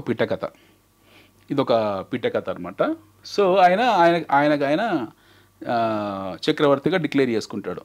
నౌ ఇమాజిన్, ఇంత చూసిన బ్రాహ్మణులు కానివ్వండి, ఇంత చూసిన క్షత్రియులు కానివ్వండి, చిన్న వయసు నుంచి ఎట్ ద ఏజ్ ఆఫ్ 14, 15, 16 తండ్రిని ఎదిరించి, బీజాపూర్ ఆదిల్ షాని ఎదిరించి, ఔరంగజేబుని ఎదిరించి, దక్కెని పక్కన పెట్టేసి స్వరాజ్యాన్ని విస్తరిస్తా అని చెప్పి ఆయన స్వయంగా యుద్ధాలలో వెళ్ళి ఎన్నో కోటల్ని స్వాధీనపరుచుకొని ఎంతోమంది శత్రువులని తుదిముట్టించి, he has come just like a tiger, lion, roaring lion లా వచ్చాడు ఆయన. అట్లాంటి వ్యక్తిని నేను పట్టాభిషేకం చేసుకుంటానంటే కాదనేవాడు దమ్మోడు కనుందా ఆయనని? లేకపోతే నువ్వు తక్కువ జాతో ఎక్కువ జాతో అనేంత సినిమా అక్కడ ఉందా ఎవరికన్నా? First point. ఇది ఎక్కడ లిగించలేదు దీని గురించి. సనుగొచ్చు కొంతమంది, ఎందుకంటే క్షత్రియులను చూసిన బ్రాహ్మణులు ఎవరైతే ఉంటారో వాళ్ళు మాట్లాడుకోవచ్చు, ఈయన క్షత్రియుడు కాదు కదా, లేకపోతే ఈయన రెగ్యులర్ రాజపుత్రుడు కాదు కదా అనుకోవచ్చు. ఈయన రాజపుత్రులు ఉండేవాళ్ళు అప్పట్లో, వాళ్ళనే కాసేపు క్షత్రియులు అనుకుందాం. రాజ్పుట్స్ అనే వాళ్ళనే కాసేపు క్షత్రియులు అనుకుందాం. యాక్చువల్లీ రాజ్పుట్స్ కూడా క్షత్రులు ఏం కాదు. ఓకే, అందరూ అనుకుంటారు రాజపుత్రులు అనగానే క్షత్రులు, రాజపుత్రులు వాళ్ళు. ఓకే, దే ఆర్ రాజ్పుట్స్ అనేది ఒక క్లాన్. అది వాళ్ళు ఏం క్షత్రులు కాదు. మన చాతుర్వర్ణాల్లో బ్రాహ్మణ, వైశ్య, క్షత్రియ ఈ దాంట్లో ఆ బేసిక్ క్షత్రియులు కాదు. మనం మహాభారతం మాట్లాడుకున్న క్షత్రియులు కాదు వీళ్ళు. రాజ్యం పరిపాలించిన ఎవరైనా క్షత్రియుడే, రాజ్య పరిపాలనలో ఎవరైనా క్షత్రియుడే. క్షాత్రం తెలిసిన వ్యక్తి క్షత్రియుడు ఏమంటారు కదా, I don't know what exactly is been told as, but క్షత్రియులే. ఈరోజు రేవంత్ రెడ్డి గారు క్షత్రియుడే, ఆయన రెడ్డి కావచ్చు, బట్ రాజపాలన చేస్తుంది కదా, ఆయన రాజే. మనం మామూలు టర్మ్స్ మాట్లాడుకుంటే కేసీఆర్ గారు రాజే, చంద్రబాబు గారు రాజే, మొన్నటిదాకా పరిపాలించిన జగన్ గారు రాజే, నరేంద్ర మోడీ కూడా రాజే. పరిపాలన ఉన్నాం, వాళ్ళ పరిపాలన మనం ఉన్నాం కదా, we are under their regime. So వాళ్ళు అదనమాట పర్స్పెక్టివ్ ఆఫ్ రాచరికం అంటే అదే. సో ఈయనకి ఒప్పుకోరు. ఈయన కొంతమంది ఒప్పుకోకపోవడం కాదు, గుసగుసలు ఉన్నాయి. Yes, of course there were some talks here and there. ఈయన అప్పుడే కొత్తగా వచ్చిన ఇంకో కులస్తుడు. సో రెగ్యులర్ యాక్సెప్ట్ చేయలేకపోయారు, అంతే. యాక్సెప్ట్ చేయాలి, తప్పకుండా చాయిస్ లేదు. యాక్సెప్ట్ చేయడం చేయకపోవడం అనడానికి చాయిస్ లేదు. 30-32 కోటలు జయించిన యాక్సెప్ట్ చేయడం అంటే ఉప్పు పాత్ర వేస్తారు అక్కడ స్పాట్లో, అంత సినిమా అక్కడ లేదు. సో దెన్ ఇది జరుగుతున్నప్పుడు ఎవరైతే ఎక్కువ విమర్శలకు గురయ్యాడో ఈయన గంగాభట్ కాదు, గాగాభట్, విశ్వేశ్వర శర్మ అనుకుంటా ఆయన పేరు, ఇంకో ఇద్దరు కాశీ పురోహితులు వాళ్ళు సప్తనదుల నీళ్లు తీసుకొచ్చి, సప్తనదుల నుంచి మనం మాట్లాడుకుంటున్న జలాలు, సప్త జలాలు, గంగా, యమున, సరస్వతి, సింధు, కావేరి, ఈ సప్త జలాలు తీసుకొచ్చి శివాజీకి పట్టాభిషేకం చేస్తారు. వాటితో స్నానం చేయించి ప్రాపర్ కరోనేషన్ చేస్తారు వాళ్ళు. ఇది వాస్తవం. ఈ గుసగుసలని ఏందో వాళ్ళు వీళ్ళు అనుకున్న ఇప్పుడు నాకు కూడా ఇష్టం లేదండి కొంతమంది మంత్రివర్గంలో ఉండడము, నాకు కూడా ఇష్టం లేదండి అమెరికా ప్రెసిడెంట్ ట్రంప్ ఉండడము. నేను ఇక్కడ గుసగుసలు మాట్లాడుతున్నాను. ఇప్పుడు ఇదేం నేను మాట్లాడింది అథెంటిక్ కాదు కదా. నేను బోల్డ్ అంటాను ట్రంప్ గురించి. ఆయన ట్రంప్ పన్ను విధానాలు నచ్చట్లేదు. నా దేశం మీద, భారతదేశం మీద ట్రంప్ పన్నులు పెడతా అంటే ఒక భారతీయుడిగా నా మనసు నొచ్చుకుంది, నేను తిడతాను 100%. మేము ఇచ్చిన వ్యాక్సిన్ మీ సగం దేశం బతికింది, మీరెవరు మామే పన్నులు పెడతారు అనడానికి, నాకు అన్ని సర్వ హక్కులు అనడానికి. బైడెన్ వచ్చి రిక్వెస్ట్ చేశాడు, కాలు పట్టుకున్నాడు మన ప్రధానమంత్రిది, మాకు వ్యాక్సిన్ ఇవ్వండి బాబు సస్తున్నామని చెప్పి. మరి మేము ఇచ్చిన ప్రాణభిక్ష, మేము పెట్టిన ప్రాణభిక్ష, మరి మాకు హక్కు ఉంటుంది, మా మీద పన్నులు పెడితే మాకు కోపం రాదా? నేను 4 మాటలు అంటాను, అంత మాత్రాన అయిపోతుందా? ఆయన ప్రధాన అధ్యక్షుడు దిగిపోతాడు ఆయన. సిమిలర్లీ మన ఛత్రపతి శివాజీ కూడా ఛత్రపతిగా, చక్రవర్తిగా ఆయన ఆవిష్కరించుకునే ముందు కొన్ని గుసగుసలు, సనుగులు అక్కడిక్కడ ఉండొచ్చు. బట్ మన మేధావులు ఏం చేస్తారంటే, మన దేశంలో మనకు చాలా ఎక్కువ మేధావులు. We are the only country where world has the best intellectuals who criticise their own home land. సొంత మాతృభూమిలో జరిగిన వాస్తవ చరిత్రని వక్రీకరించడానికి మన దేశంలో ఇంతమంది గొప్ప మేధావులు ప్రపంచంలో మీకు ఎక్కడ కనపడరు. ప్రపంచంలో ఓడిపోయిన యుద్ధాలని గెలిచామని రాసుకున్నారు. అరిస్టాటిల్ వాళ్ళు యుద్ధం ఓడిపోతే భారతదేశంలో గెలిచామని రాసుకున్నాడు. They have return very proudly that we have one over India అని చెప్పి. బట్ మన దేశంలో ఏంటంటే ఓడిపోయారనే విషయాన్ని మనం ఒప్పుకుంటాం ఇక్కడ. సో సిమిలర్గా ఇప్పుడు ఎవరో రాశారు, బ్రాహ్మణులు సనిగారు, బ్రాహ్మణులు సనిగుంటారు, కానీ ఒప్పుకోకపోవడం కాదు. ఎడమకాలు ఈయన చూసారా, ఎడమకాలతో బొట్టు వీళ్ళకి ఉత్తరం రాసిచ్చారా, లేకపోతే వీళ్ళ దగ్గర ఏమైనా క్రానికల్స్ ఉన్నాయా, లేకపోతే కరస్పాండెన్స్ ఉందా ఎక్కడన్నా? ఆయన ఎడమకాలు బొటన వేలుతో బొట్టు పెట్టాడు, ఎక్కడుంది? What non sense is this? Absolute utter non sense ఇది. You are what do you call insulting a great king of this country in amplifiers. ఈ దేశంలో ఒక గొప్ప రాజుని ఇంతకన్నా దారుణంగా అవమానించడం మీకు ఎక్కడ ఉంటుందా? How non sense is this? మీకు బ్రాహ్మణ ద్వేషానికి అక్కడానికి ఇంకా వేరే విండోస్ ఉన్నాయి. బ్రాహ్మణులు నచ్చకపోతే మీకు అనడానికి వేరే పద్ధతులు ఉన్నాయి. You can choose. There are some authentic things where you can ventilate your anger on Brahmins, no issues. But why are you insulting a king albeit? ఆయన భుజం మీద ఎందుకు బ్రాహ్మణులు కాల్చాలని చూస్తున్నారు? తప్పు కదా అది. It's wrong. So it never happened in the history that Brahman says that I wanted to put a bottu with my ఎడమకాలి నుంచి అనేది తప్పు. అలా ఎప్పుడు జరగలేదు. What a non sense is this. రెండోది, ఇప్పుడు చక్రవర్తి అయిపోయాడు ఈయన. ఛత్రపతి శివాజీ హస్ బికమ్ చక్రవర్తి. ఆయనకు నచ్చలేదు, ఎవరికి? ఔరంగజేబ్ నచ్చలేదు. దెన్ స్టార్ట్ అయింది ఔరంగజేబ్ 50th బర్త్డే సెలబ్రేషన్. ఇక్కడ మనం శంభాజీకి వచ్చే ముందు జరుగుతున్న చర్చ ఇది. ఇంకా శంభాజీ వారు రాలేదు. మనం 50th బర్త్డే ఢిల్లీలో జరుగుతుంది. దిస్ పీపుల్ వెంట్ టు ఢిల్లీకి వెళ్ళారు. తండ్రి కొడుకులు ఇద్దరు వెళ్ళారు. వెరీ ఇన్సిడెంటల్ ఏంటంటే, శంభాజీ మాతృమూర్తి ఎవరైతుందో Saibai, she dies when he was 2 years old boy. ఈయన 2 ఏళ్ళ కుర్రాడుగా ఉన్నప్పుడు అలా మదర్ చనిపోతుంది. తండ్రి దగ్గర పెరిగాడు. నాకు సినిమా గురించి తెలియదు. తండ్రి దగ్గర పెరగలేదు, ఆయన వాళ్ళ నానమ్మ దగ్గర పెరిగాడు. జీజీబాయ్ ఎవరైతే ఉన్నారో వాళ్ళ నానమ్మ దగ్గర పెరిగాడు. వాళ్ళ నానమ్మ ఎవరు? శివాజీని మెంటర్. శివాజీ మెంటర్ ఎవరు? కన్నతల్లి జీజీబాయ్. ఈరోజు women's day. By the way, today happen to women's day. We have to speak great about Jijabai. Shivaji మాతృమూర్తి. ఆయన బ్లడ్లో, రక్తంలో ఇనికి మాతృదేశం స్వరాజ్యకాంక్ష అనేది బ్లడ్లో ఇంజెక్ట్ చేసేసింది ఆవిడ టోటల్గా. ఆవిడ దగ్గరికి ఎవరు వెళ్ళాడు? మనవడు వెళ్ళాడు. శంభాజీ ఏ వయసు? 2 ఏళ్ల వయసులో. And he was with his grand mother. ఎలా పెరుగుంటాడు అతను? ఏ స్థాయి పెంపకంలో ఉంటాడు? కొడుకు చెప్పిందే మనవడు ఖచ్చితంగా చెప్తుంది కదా. ఇది కూడా చరిత్రనే, ఇక్కడ అబద్ధం లేదు ఇందులో. ఇది కూడా వాస్తవమే. Sambhaji has been brought up with his grand mother Jijabai. So అతని దగ్గర ఉన్నాడు. కొడుకుని ట్రైన్ చేస్తున్నాడు. ఎవరు? Shivaji is training his son. Sambhaji కొడుకుని at the age of 6 or 7 ఉన్నప్పుడు, 8 years ఉన్నప్పుడు ఢిల్లీ తీసుకెళ్తాడు. ఇక్కడనే మొదటి రిఫ్ట్ అనమాట. శివాజీ ఔరంగజేబ్ వాళ్ళ జీవితకాలం మొత్తంలో వాళ్ళు మొహమాలు చూసుకుని ఒక 3-4 నిమిషాలే. ఎప్పుడు చూసుకోలేదు వాళ్ళు ఫేస్ టు ఫేస్ ఎప్పుడు కాలేదు. ఫేస్ ఆన్ వాళ్ళ బ్రతుకుంద కాలం జరగలేదు అట్లా. ఒక 3-4 నిమిషాల కోసం వెళ్తాడు అక్కడికి. శివాజీ వెళ్ళిన తర్వాత అక్కడ ఏందనంటే ఈ వెళ్ళిన రాజులు ఎవరైతే ఉంటారో 50th బర్త్డేకి వెళ్ళిన రాజులందరూ కూడా తల ఉంచి ప్రణామం చేసి రావాలి. Shivaji has not done that, అది చేయలేదు. ఆయన వీపు చూయించాడు, బంధించారు ఆయనని తీసుకెళ్ళి, కొడుకుని తండ్రిని బంధించారు. బంధించిన తర్వాత ఇద్దరిని ఆ బుట్టలోంచి పారిపోయించారు, భోజనంలోంచి లడ్డూల డబ్బా నుంచి, అవన్నీ అది ఉత్త స్టోరీ, అది they have not come like that, అది కూడా పిట్ట కథ. దే హ్యావ్ ఎస్కేప్ సమ్హౌ, ఎలాగో పారిపోయారు అక్కడి నుంచి. ఆయనని పారిపోయినందుకు ఔరంగజేబ్ ఏం చేస్తాడంటే, ఔరంగజేబ్కు ముఖ్య సలహాదారు ఎవరైతే ఉన్నారో ఆయన శివాజీ కాపలా అనమాట, ఆయన కొడుకు, ఇద్దరిని చంపేస్తాడు ఔరంగజేబ్ అనుమానం మీద. యాక్చువల్లీ వాళ్ళ హెల్ప్ చేశారని, బట్ యాక్చువల్లీ ఆయన హెల్ప్ ఏం లేదు. వీళ్ళిద్దరే, Shivaji is a very intellectual person, escape route అని తెలియదా, వచ్చాడు, ఎంట్రీ అయిన వ్యక్తికి ఎగ్జిట్ కావడం తెలియదా, ఎగ్జిట్ వచ్చేస్తాడు. But Shivaji has done a great practice. దారిలో వచ్చేటప్పుడు he has not bought his son along with him. వచ్చే దారిలో రిస్క్ ఉంటుందని చెప్పేసి కొడుకుని తీసుకొని రాడు, శంభాజీని మథురలో పెడతాడు. మథురలో ఆయన ఒక రాజు ఒక ఉంటాయన, ఆయన ఫ్రెండ్ దగ్గర పెట్టేసి is back to is Poona. So శివాజీకి శంభాజీకి మథురలో ఆ వయసులో 7 ఏళ్ల వయసులో ఇంత చూసిన కొడుకు మీద చాలా ప్రభావం చూపిస్తుంది. మథురలో ఉంటాడు కొద్ది రోజులు శంభాజీ, 1-2 years ఉంటాడు. తర్వాత ఈ హెస్ కమ్ బ్యాక్. వచ్చిన తర్వాత శంభాజీ మీద కొన్ని నీడలు ఉన్నాయి. రాజకొడుకు, రాజపుత్రుడు, లాడ్లా సన్, తల్లి లేని కొడుకు, గొప్పగా పెంచాడు తండ్రి, నానమ్మ దగ్గర పెరిగాడు, ఇంటలెక్చువల్ పర్సన్, స్వరాజ్యకాంక్ష అభిమానాలు ఏమున్నా సరే లాలస లేకపోతే అరిషడ్ వర్గాలని జయించడం అంతా ఈజీ కాదు ఆ వయసులో. కొన్ని మిస్టివస్ థింగ్స్ ఉండొచ్చు. తండ్రికి కూడా కొంచెం చాలా సందర్భాల్లో వ్యతిరేకంగా వెళ్ళాడు. And he actually wanted to betray his own father. ఆ తండ్రికి కూడా వ్యతిరేకంగా వెళ్ళాలని చూశాడు. But it has not happen. Shivaji at the age of 50 dice.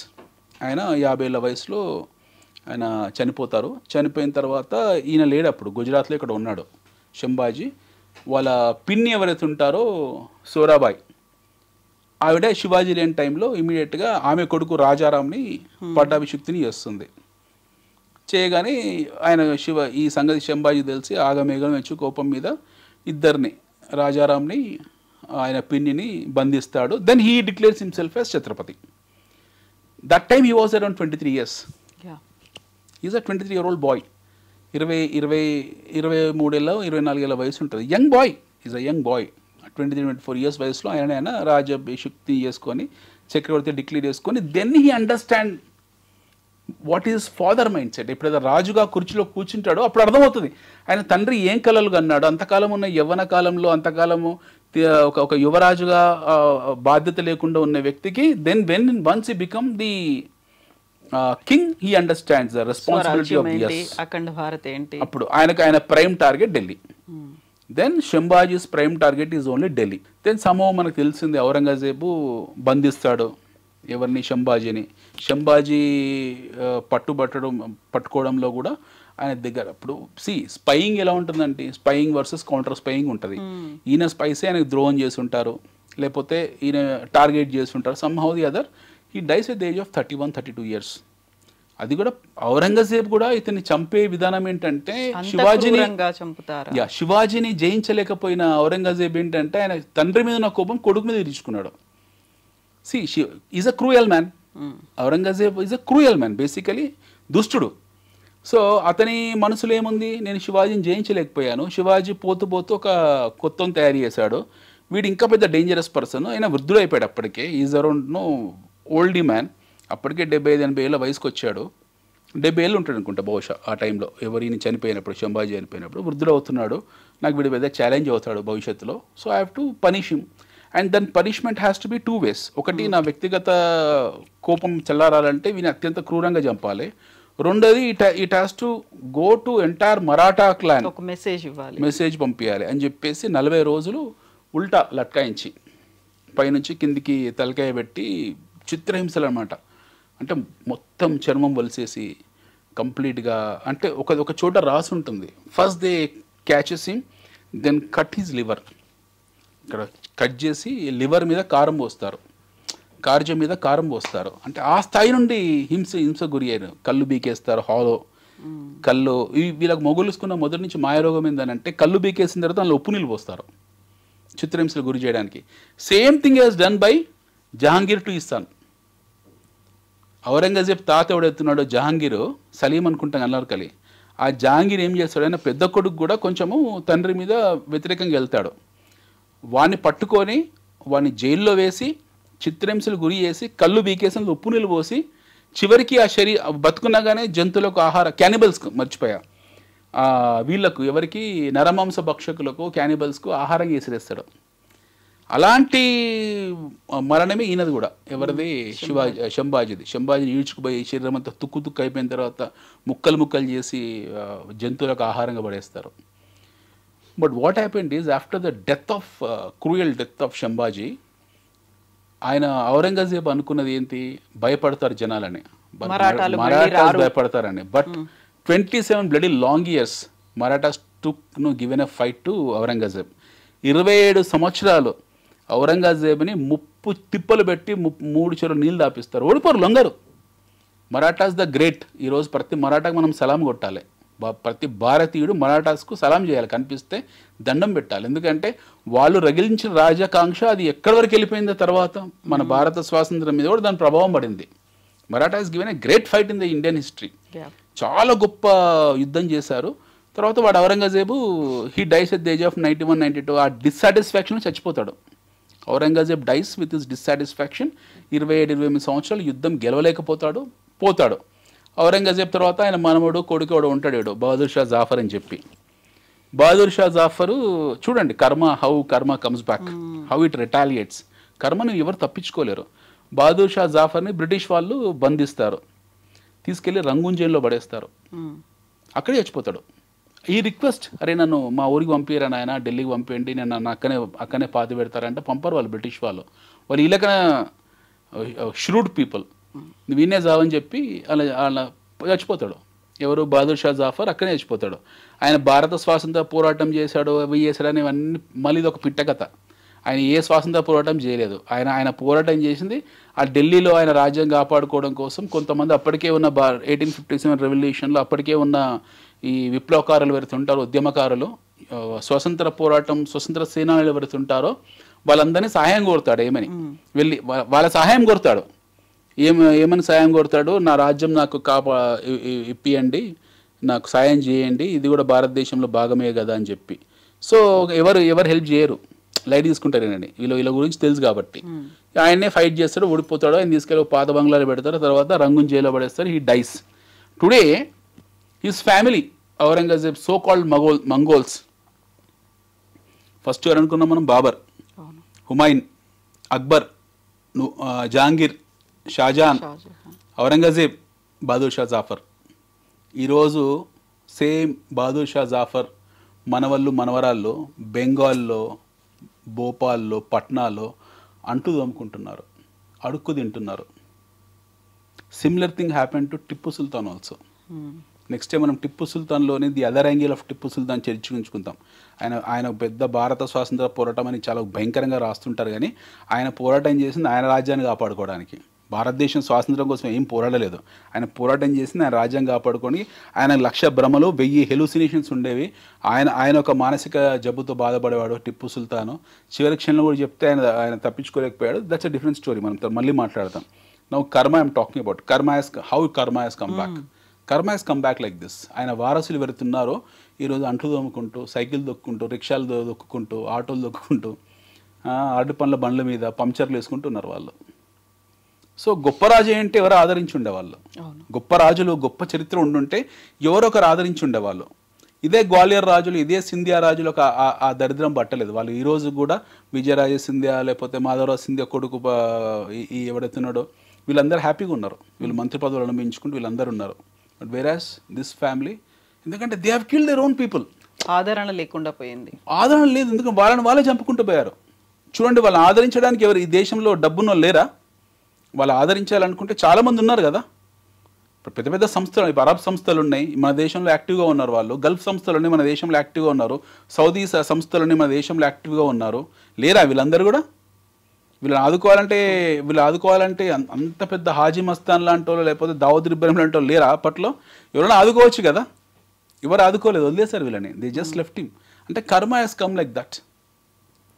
So I'm not talking from this perspective, I'm talking from the perspective చరిత్రలో చూడాలి. నేను first కూడా చెప్పా, శివాజీ ఇంటెన్షన్ ఇస్ నాట్ స్వరాజ్య. శివాజీ యవ్వనుడుగా ఉన్నప్పుడు ఆయన ఇంటెన్షన్ మరాఠా రాజ్యం. But he understood the loop holes of Maratha Aurangzeb. ఆయనలో ఉన్న ఫ్లాస్ గుర్తించాడు. Then over a period of time ఆయన మెచ్యూర్ అయ్యారు. మొత్తం స్వరాజ్యం కోసమో లేకపోతే పెద్ద భారతదేశం కోసం పాటుపడ్డాడు. Then he vent.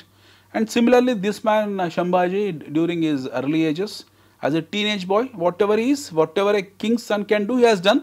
But after becoming a king sitting on a throne, then he understood, then he went forward.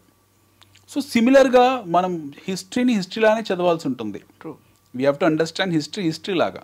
Srikrishnadevarayalu అందగాడు ఎన్టీఆర్లా ఉంటాడని చెప్పి సినిమాలో చూపించారు. శ్రీకృష్ణదేవరాయలు అందగాడు ఏమి కాదు. అంటే అందగాడు ఫిజికల్ అందము మానసిక అందం వేరులేండి. But when it comes to as a physical appearance, he was about 5'5", 5'6" height. ఆయన స్పోర్టింగ్ మచ్చలతో ఉండేవాడు, నల్లగా ఉండేవాడు, చట్టి ముక్కుతో ఉండేవాడు, బలిష్టంగా ఉండేవాడు. బట్ ఆయన ఎన్టీఆర్ లాగా అందగాడు కాదు, ఫిల్మాటిక్ అందగాడు కాదు. ఇది ఈ రొమాంటిసైజేషన్ ఏదైతే ఉందో ఇది తీసి పక్కన పెడితే చరిత్రలాగా చూస్తే మనకు అన్నీ పాలు నీళ్ళలాగా బయటకు వస్తాయి. ఎందుకంటే హిస్టరీని హిస్టరీలానే చూడాల్సి ఉంటుంది మనం. We have to see history as history. Okay, we have great kings. మన దేశంలో గొప్ప రాజులు, మన నిజాం రాజులు ఉన్నారు. నేను ఎప్పుడు పొగుడతాను, మీ షోలో చాలా సందర్భాలు పొగిడాను. నిజాం రాజులు ఉన్నారు, మీర్ ఉస్మాన్ అలీ ఖాన్ గ్రేట్ కింగ్, అలా అనుమానం కూడా లేదు. మన రజాకారులు అని అంటారు మీరు, రజాకారులు సపరేట్ హిస్టరీ, అది ఆయనకు దానికి ఏం సంబంధం లేదు.